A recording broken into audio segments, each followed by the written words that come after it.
Hello, my name's Hannah. It's January the 16th, which means it's a full year since we first took on our little plot in Yorkshire, so I thought I'd give you a little tour.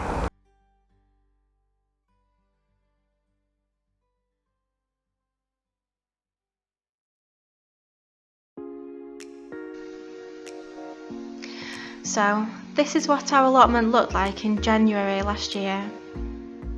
It was an exciting blank canvas. My aim was to reduce our carbon footprint and food miles by growing as much fruit and vegetables as I could for our family of 6. I started digging by hand, but this ground to a halt in February when the plot flooded. By March, I felt we were behind. We had lots of seedlings started at home on windowsills and in our summer house, and they needed somewhere to go, and there just wasn't enough ground prepared at the allotment, so we decided to rotivate. Now, rotivating went against every rule in the allotment rulebook because we had lots of perennial roots in the ground. Now, if you decide to rotivate perennial roots, what you do is you chop all those roots up into small pieces, and every single piece has a chance to come back as a new weed. I've got to be honest, it did make weeding harder, but it meant we were able to use the entire space in our first year, so I'm still happy with that decision. As long as you hoe the weeds down and don't let them establish, you eventually weaken and kill them. And by hoeing, you are also giving space for your crops to grow and thrive.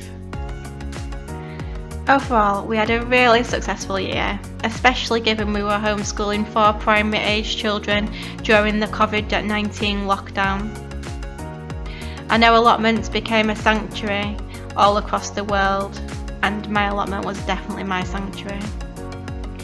We enjoyed lots of yummy organic harvests, from potatoes and onions to leeks, sweet corn, French beans and beetroot.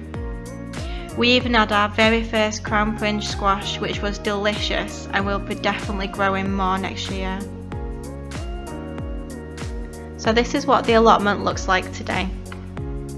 This is the area at the very back of the plot, next to the shed and where the wildlife area is. As you can see, it is really muddy.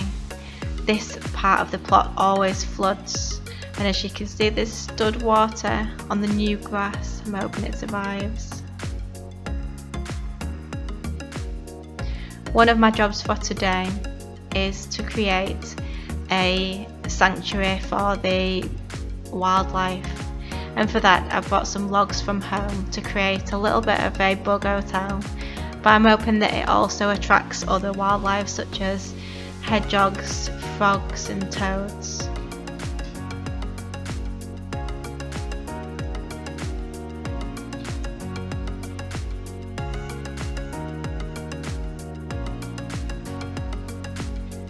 We decided to buy 4 dwarf fruit trees, and I planted them in a line in front of the shed.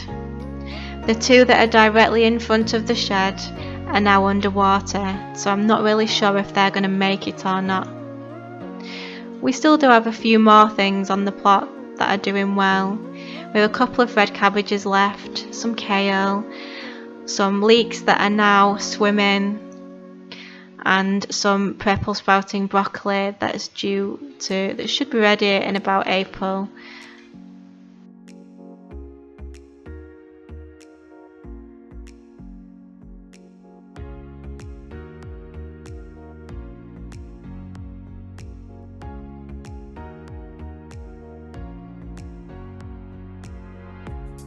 So this is the part of the plot that's starting to be structured. Last year we had really big 4-metre long beds along the edge of this path, and they were just too big to manage, so I decided to split them into smaller beds. So now these are 1.2 metre wide beds with a 50 centimetre path in the middle. So at the back of this first one there's a few onions, I'm not sure if you can see. I've got some more onions down near the shed to plant.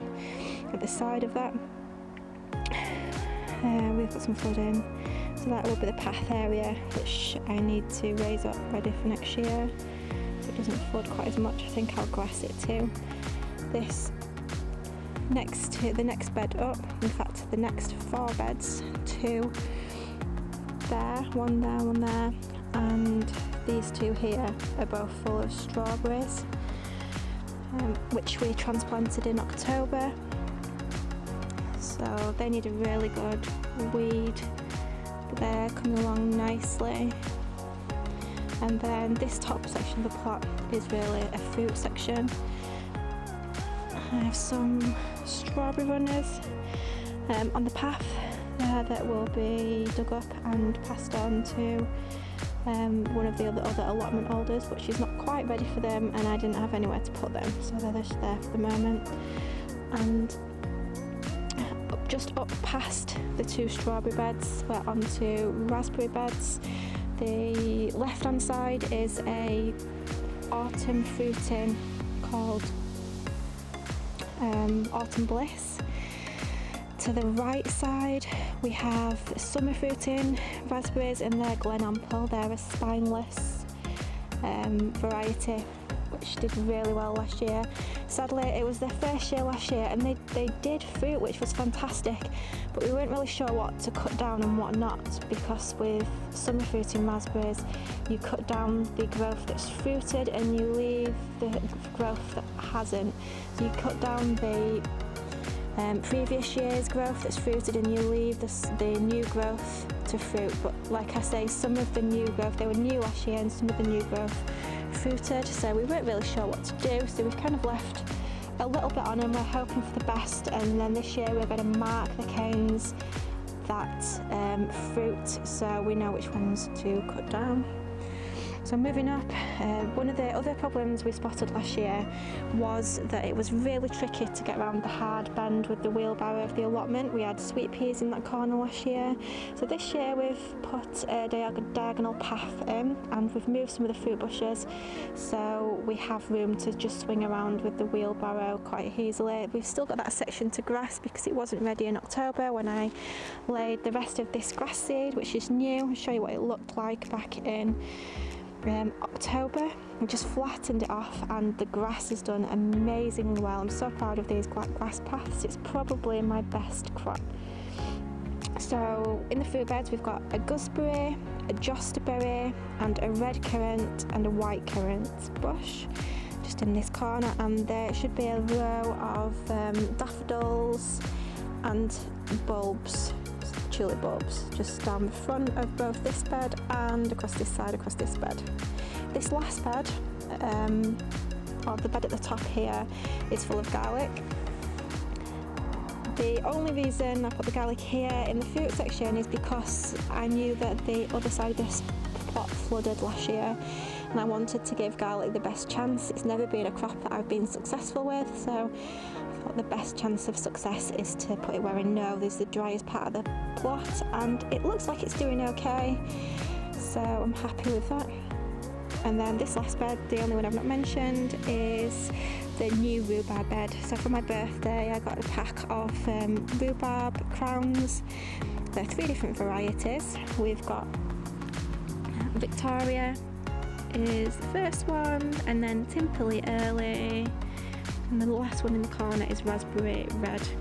So sadly I won't be getting any rhubarb from them this year because I'm just going to leave them to do their thing and settle in. But across the back area behind the path is a little bit of a herb bed. Now I put some flowers in there last year too. We've got some borage in this bottom corner. Can't get much closer because it's so wet. That's self-seeded, so that's all borage down there. We also have some mints, some rosemary, quite a few weeds, a few nettles. I think that's an honesty. They're definitely sweet williams that I haven't had a chance to transplant yet in the tray. And I've got 2 bags of weeds there ready to take home. The other thing that we did last year is we built some compost bins. So these are the compost bins we've built. We used really small pallet wood to build them, which means they're quite small. They're about 80 centimetres wide each one, and in hindsight they could have done with being a little bit bigger, but they're fine. They're doing a really good job. I'm only actually using 3 of them at the minute, and that's because with the grass being seeded, I've not really been wanting to stand on the grass, hence the big pile of compost further down in the plot. So in spring, we've got some more work to do in regards to the layout. So like I said, this top end of the plot is pretty much laid out in beds. It's marked with string at the moment. I think I'm going to grass between the smaller paths on each side, which might mean a lot of grass cutting, but it will definitely clear out where the beds are. And then I'm going to continue the pattern right the way down to the bottom of the plot. So each of the beds is 1.2 metres wide, which just means that I don't have to stand or walk on the beds. I can just reach from either side, which will make it much more manageable. And I think sectioning things off as well in my mind makes it easier. So when I'm thinking I'm weeding, I'm just weeding one small section rather than the entire plot. So that's it. Really, that's the plot as it stands in January. There's not a lot going on,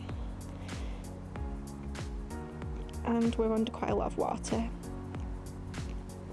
so there's not a lot that really can do. I hope you enjoyed watching our plot tour. If you did, I'd love it if you'd give us a like and subscribe to the channel.